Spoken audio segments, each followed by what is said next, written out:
Hi friends, இன்றைக்கி மொச்சப்பயிறு குழம்பு எப்படி வைக்கிறதுன்னு பார்ப்போம். கிராமத்து முறைப்படி வானல் அடுப்பில் ஏற்றிக்கலாம். வானல் சூடானோடனே எண்ணெய் நமக்கு தேவையான அளவுக்கு ஊற்றிக்குங்க. எந்த அளவுக்கு உங்களுக்கு எண்ணெய் தேவையோ அந்தளவுக்கு ஊற்றிக்குங்க. நண்பர்களே, எல்லோரும் வீடியோ பார்க்குறீங்க, முடிஞ்ச அளவுக்கு கொஞ்சம் சப்ஸ்கிரைப் பண்ணுங்கள். சப்ஸ்கிரைப் பண்ணி எங்களுக்கு கொஞ்சம் ஆதரவு கொடுங்க. பெல் ஐக்கானை கிளிக் பண்ணி ஆல் நோட்டிஃபிகேஷன் ஆல் பண்ணிக்கோங்க. அப்போ தான் நாங்கள் போடுற வீடியோஸ் உங்களுக்கு வந்துக்கிட்டே இருக்கும். அப்படியே உங்கள் ஃப்ரெண்ட்ஸுங்களுக்கும் ஷேர் பண்ணி எங்களுக்கு கொஞ்சம் சப்போர்ட் பண்ண சொல்லுங்கள். உங்கள் ஆதரவு எங்களுக்கு கண்டிப்பாக வேணும். முடிஞ்ச அளவுக்கு எங்களுக்கு ஆதரவு கொடுங்க நண்பர்களே. எண்ணெய் காஞ்சிருச்சு நண்பர்களே. கடுகு பருப்பு போட்டுக்கிட்டு சோம்பு போட்டுக்கலாம். நறுக்கி வச்ச சின்ன வெங்காயத்தை நல்லா போட்டு வதக்கிக்கலாம்.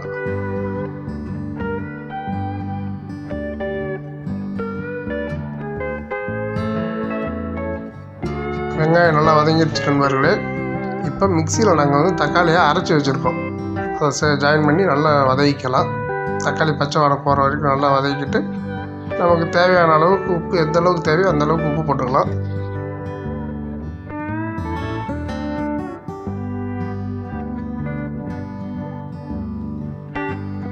வெங்காயம் தக்காளி எல்லாம் நல்லா வதங்கிடுச்சுங்க. பார்த்தீங்கனாலே தெரியும், நல்லா கொதி வர ஆரம்பிச்சிருச்சு.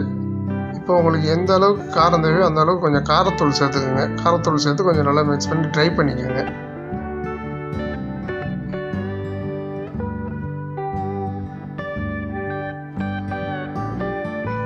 காரத்தூள் போட்டு நல்லா ட்ரை பண்ணியாச்சு நண்பர்களே. இப்போ உங்களுடைய வீட்டு குழம்புத்தூள் எந்த அளவுக்கு தேவையோ அந்த அளவுக்கு போட்டு குழம்போட கெட்டித்தன்மைக்கு எந்த அளவுக்கு உங்களுக்கு வேணுமோ அந்த அளவுக்கு நீங்கள் குழம்புத்தூள் சேர்த்துக்குங்க.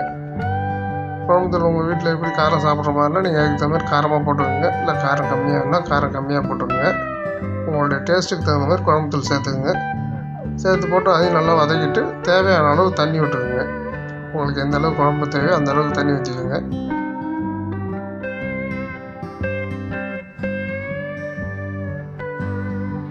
குழம்பு சிம்பிளாக இருக்குன்னு நினைக்காதீங்க நண்பர்களே. ட்ரை பண்ணி பாருங்கள். கண்டிப்பாக உங்கள் வீட்டில் எல்லாருக்குமே இந்த குழம்புலாம் பிடிக்கும். நாங்கள் செய்கிற மெத்தட் உங்களுக்கு கண்டிப்பாக பிடிக்கும்.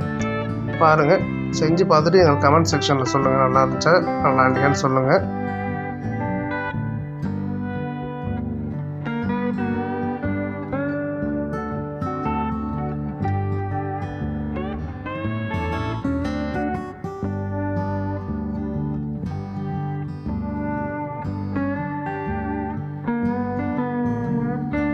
தண்ணி ஊற்றி ஒரு 10 நிமிஷம் அப்படியே வச்சிட்டிங்கன்னா கொதி வர ஆரம்பிச்சிடும் நண்பர்களே.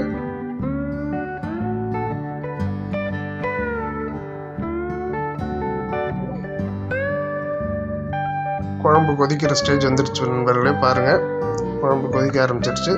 இப்போ நம்ம அவிச்சு வச்ச மொச்சப்பயிரை இதில் சேர்த்துக்கலாம். நம்ம ஏற்கனவே மொச்சப்பயிரை அவிச்சு தனியாக வச்சுருக்கோம், அதை சேர்த்துக்கலாம். சேர்த்து நல்லா ஒரு கிண்டி விடுங்க. கிண்டி விட்டு ஒரு 10 நிமிஷம் கழித்து பார்த்தீங்கன்னா உங்களுக்கு குழம்பு கொதிக்க ஆரம்பிச்சிடும். குழம்பு கொதிக்க ஆரம்பித்தோடனே நீங்கள் இறக்கிட வேண்டியதுதான். பாருங்கள், ட்ரை பண்ணி பாருங்கள். கண்டிப்பாக சமையல் உங்களுக்கு பிடிக்கும்னு நம்புகிறோம்.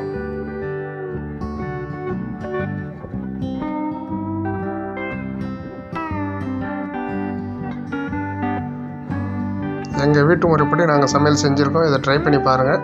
ட்ரை பண்ணி பார்த்துட்டு கமெண்ட் செக்ஷனில் சொல்லுங்கள். நன்றி நண்பர்களே. அவ்வளோதான், இன்றைய சமையல் முடிஞ்சது. குழம்பு கொதிக்க ஆரம்பிச்சிருச்சு. உங்களோட நேரத்தை எங்களுக்காக ஒதுக்குனதுக்கு நன்றி நண்பர்களே.